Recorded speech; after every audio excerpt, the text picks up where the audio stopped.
রাজনীতি করলেই যে একটা মানুষের সব কিছুতেই আপনাকে ইয়েস ইয়েস করতে হবে এমন তো কোনো কথা না। আপনি কোনো একটা আইডিওলজিতে বিশ্বাস করেন, কোনো একটা রাজনৈতিক দলকে সমর্থন করেন বা ভালোবাসেন, তার ভালো কাজগুলোর সুনাম করবেন, প্রশংসা করবেন। তার মন্দ কাজ যদি থাকে তার সমালোচনা করতেই পারেন আপনি।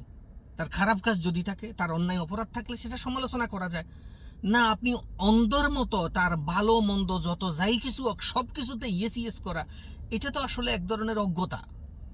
আপনি কোনো একটা রাজনৈতিক দলকে ভালোই বাসতে পারেন, এটা সিম্পল। এই দুনিয়াতে এমন মানুষ খুব কমই আছে যে একেবারেই কাউকে পছন্দ করে না। কাউকে না কাউকে পছন্দ করে, কোনো না কোনো আইডিওলজিতে সে বিশ্বাস করে। কিন্তু কোনো একজন মানুষকে ভালোবাসলে তার ভালো দিকগুলার যেমন প্রশংসা করা উচিত, মন্দ দিকগুলাও তাকে সেইভাবে সমালোচনা করা উচিত। তাহলে মানুষটা শুধরাইতে পারে, দলটা শুধরাইতে পারে যে তার ভুল হচ্ছে, সে বুঝতে পারে। আপনি যদি সব কিছুতে ইয়েস ইয়েস করতে থাকেন, ওই দলটা ক্রমান্বয়ে দানব হয়ে উঠবে। কারণ সে বুঝবে না, সে তো মনে করবে যা কিছু করতেছে সবই রাইট। সেই ক্ষেত্রে একটা রাজনৈতিক দলকে আপনি পছন্দ করলে তার ভালো কাজগুলোর প্রশংসা করা, সুনাম করা যেমন প্রয়োজন, তার মন্দ কাজগুলো, অন্যায়, অবিচার, অপরাধের সমালোচনা করা উচিত।